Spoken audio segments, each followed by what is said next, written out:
Okay, let's start video number 6 on bowing technique. So, you know how much I've stressed that you need to practice your bowing technique. Just playing the scale, just from C to C, anywhere, 2 C's, C to C is fine.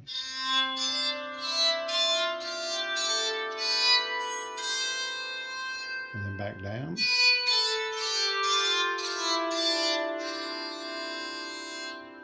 So you could practice playing just at a normal tempo like that. You can speed it up a little.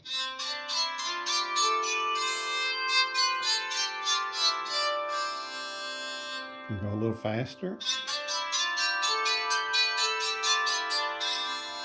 Remember, just a little review of those fast notes. It's not much more than a tap, just a little push and pull.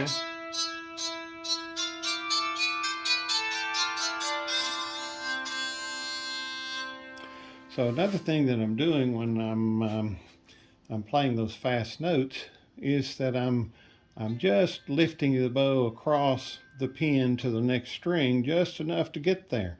I'm not coming up high with the bow. I'm staying close.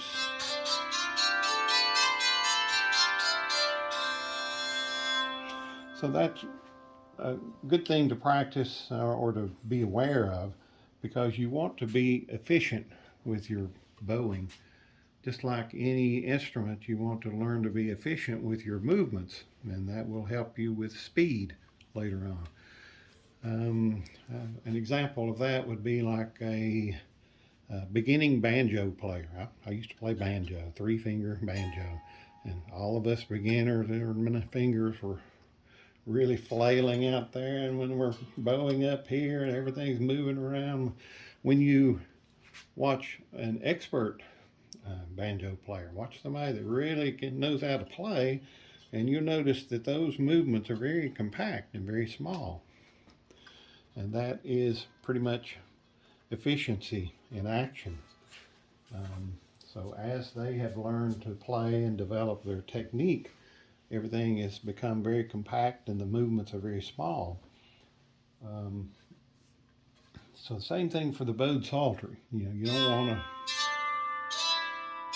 all this is extra movement that you don't need.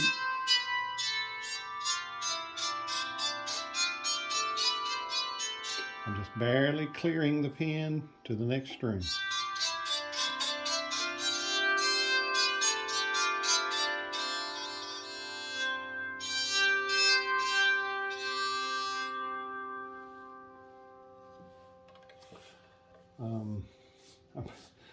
I'm not trying to make fun, but I've seen this and I've mentioned this to people, and my way of saying it is, and I know you know who Liberace is. If you ever watched Liberace play the piano, and just about at the end of every phrase, he bounces on the string. When he bounces on the strings, his hands lift way up off of the keyboard, and that's him being a showman. And he's an expert piano player, and he can still play beautifully and do all that. But don't use the Liberace method of bowing your psaltery.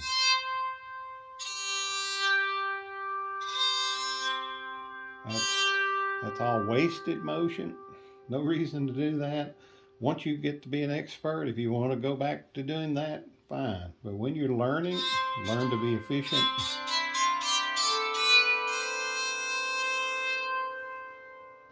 There we go. So playing that scale up and down, you can practice that with your volume.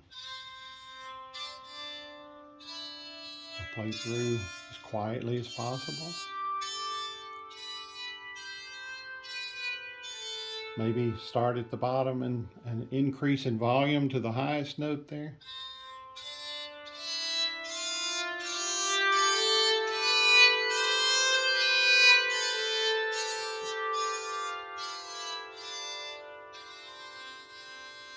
Ooh, that's a good one. That's something great to learn, to be expressive with your playing, is learning those volume or to control the volume using the bow.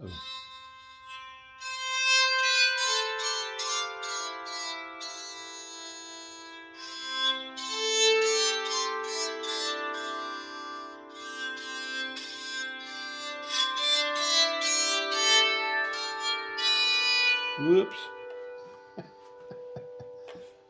Anyway, those are all good practice.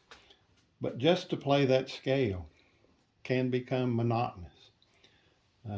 In probably the next video, I'm going to introduce you to a song that I wrote that is for a workout on a bowed psaltery. So it can be your practice workout for several different things, and it's a little catchy little tune, and we're going to learn to play it by ear from memory. I've got it written out so that you can download it and print it out and play from that. But we're going to talk about that next time. But let me show you one other thing you can do when you're practicing. Instead of just that scale, we're going to use what's called an arpeggio. And we're going to just an example from C for now. So if I play my C, and you've heard this maybe at the end of a song, and you can do this up the scale or down. Here we go. Well, you're right.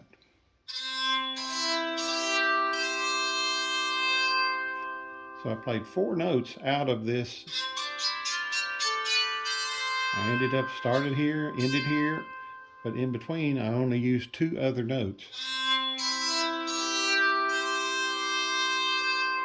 So what I did was I played the first note, the C, the low C. I skipped a note and played E, C, E. And then I skipped another note and played G, there's 3. And then I skipped 2 notes and I went on to my C. So there's 4 notes in this arpeggio. C, E, G, C. You can do that backward. You can go down. You may hear that at the either one of those at the end of a song, as you're coming into an ending, and throw that little part in there just to kind of end the song. So it doesn't have to be an even timing.